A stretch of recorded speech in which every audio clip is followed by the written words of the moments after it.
नमस्कार बच्चों। आज हम पढ़ेंगे रस। रस से तात्पर्य है काव्य का आनंद।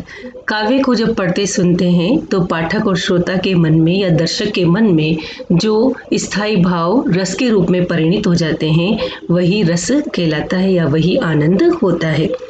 कविता कहानी को पढ़ने, सुनने और नाटक को देखने से पाठक, श्रोता और दर्शक के को जो आनंद प्राप्त होता है उसे रस कहा जाता है। और ये रस 4 अंग रखता है। यह 4 अंग हैं जिनसे ये रस पूर्ण होता है। पहला स्थायी भाव, फिर विभाव, अनुभाव और अंतिम संचारी भाव। स्थायी भाव से तात्पर्य है कि कविता या नाटक का आनंद लेने से सहृदय के हृदय में, सहृदय से तात्पर्य जो दर्शक है या जो पाठक है उसे कहा जाता है कि हृदय में भावों का संचार होता है। ये भाव मनुष्य के हृदय में स्थायी रूप से विद्यमान होते हैं। सुषुप्त अवस्था में रहने वाले ये भाव साहित्य के आनंद के द्वारा जग जाते हैं और रस में बदल जाते हैं।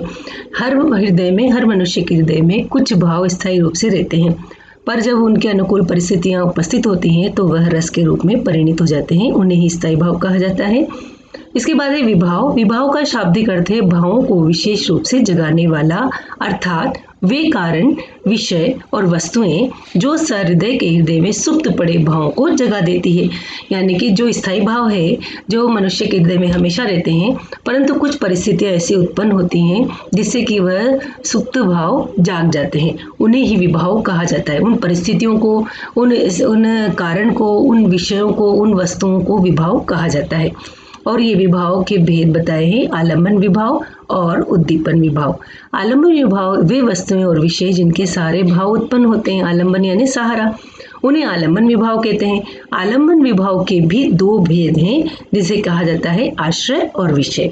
जिस व्यक्ति या पात्र के हृदय में भावों की उत्पत्ति होती है उसे तो आश्रय कहेंगे, और जिस विषय वस्तु के प्रति मन में भावों की उत्पत्ति होती है उसे विषय कहते हैं।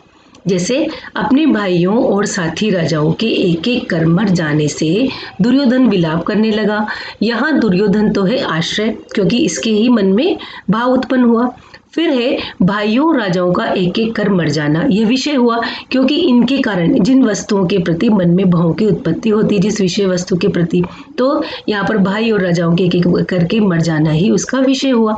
दोनों के मेल से आलम्बन विभाव परिपूर्ण हुआ। तो आलम्बन का अर्थ है जिसके सहारे से जो स्थायी भाव उत्पन्न होते हैं या जाग जाते हैं उसे आलम्बन विभाव कहते हैं। आलम्बन में 2 भाग कर दिए हमने, आश्रय और विषय। आश्रय से तात्पर्य है जिसके ही मन में, यानी जो पाठक, श्रोता, दर्शक है या जिसके मन में वो रस उत्पन्न होता है उसे आश्रय। और विषय जिन वस्तुओं के कारण, जिस विषय के कारण, जिस चीज के कारण वह उत्पन्न हुआ रस, उसे हमने कहा विषय। फिर इस विभाव का ही दूसरा भेद है जो हमने पढ़ा था आलम्बन और उद्दीपन में। आलम्बन के 2 भेद हो गए, उपभेद हो गए, आश्रय और विषय। अब है उद्दीपन विभाव। वे बाह्य वातावरण या चेष्टाएं और अन्य वस्तुएं जो मन के भावों को उद्दीप्त अर्थात तेज करती हैं उन्हें उद्दीपन विभाव कहते हैं। इसी उदाहरण में देखेंगे हम, भाइयों एवं साथी राजाओं की मृत्यु से दुखी एवं विलाप करने वाला दुर्योधन आश्रय है। ठीक है, यहाँ युद्ध के भयानक दृश्य, भाइयों के कटे सिर, घायल सभी राजाओं की चीख पुकार, हाथ पैर पटकना आदि क्रियाएं दुख के भाव को उद्दीप्त कर रहे हैं। तो जो मरे हुए राजा थे वह तो है विषय, मतलब हमने जो आलम्बन विभाव पढ़ा था उसके आश्रय और विषय। आश्रय दुर्योधन, विषय हमारे राजा लोग जो मरे, दूसरे इसके भाई वगैरह। और जो उद्दीपन है वह कौन से, इन दोनों भावों को, जो विभाव है या स्थायी भाव जो दुख है उसको जगाने वाले भाव कौन कौन से हैं, वहाँ पर क्रियाएं, पैर पटकना, चीख पुकार होना, ये सब उद्दीपन विभाव है। वहाँ का वातावरण, चेष्टाएं, वस्तुएं, ये सब उद्दीपन विभाव के अंतर्गत मानी जाती है। आगे है अनुभव। दूसरा अंग है अनुभव। अनुभव 2 शब्दों अनु और भाव से मेल से बना है। अनु का अर्थात होता है, मतलब होता है पीछे या बाद में, अर्थात आश्रय के मन में पनपे भाव और उसकी बाह्य चेष्टाएं अनुभाव कहलाती हैं। तो यहाँ पर आश्रय था हमारा दुर्योधन।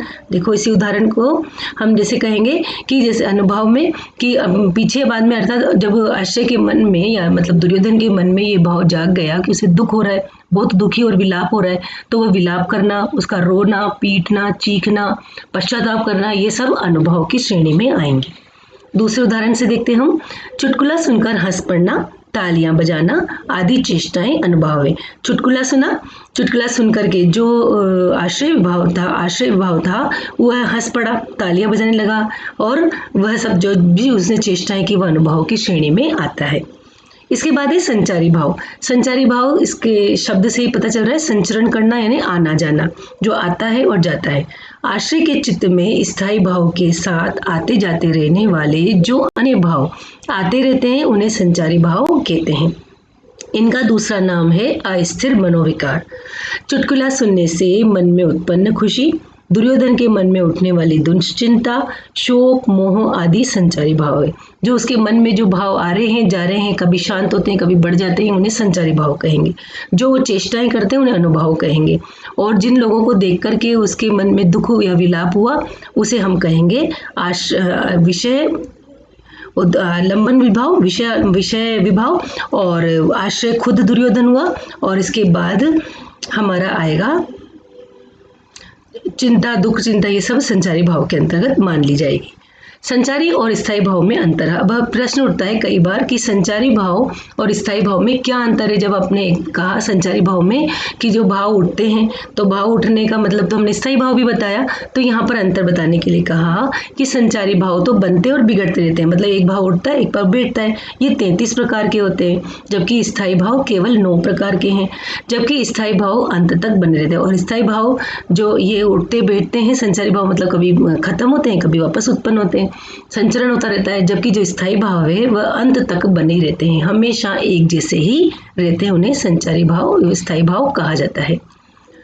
संचारी भाव अनेक रसों के साथ रह सकता है, इसे व्यभिचारी भाव भी कहा जाता है। व्यभिचारी भाव मतलब यह कि एक ही रस के साथ नहीं, ये सबके साथ। जो संचारी भाव जो 33 प्रकार के संचारी भाव बताए हैं वह कई रसों में एक जैसे हो सकते हैं, यानी कि जो संचारी भाव है वह किसी भी स्थायी भाव या किसी भी रस के अंदर विद्यमान हो सकता है, जबकि स्थायी भाव केवल एक ही अपना भाव रस को उत्पन्न करता है।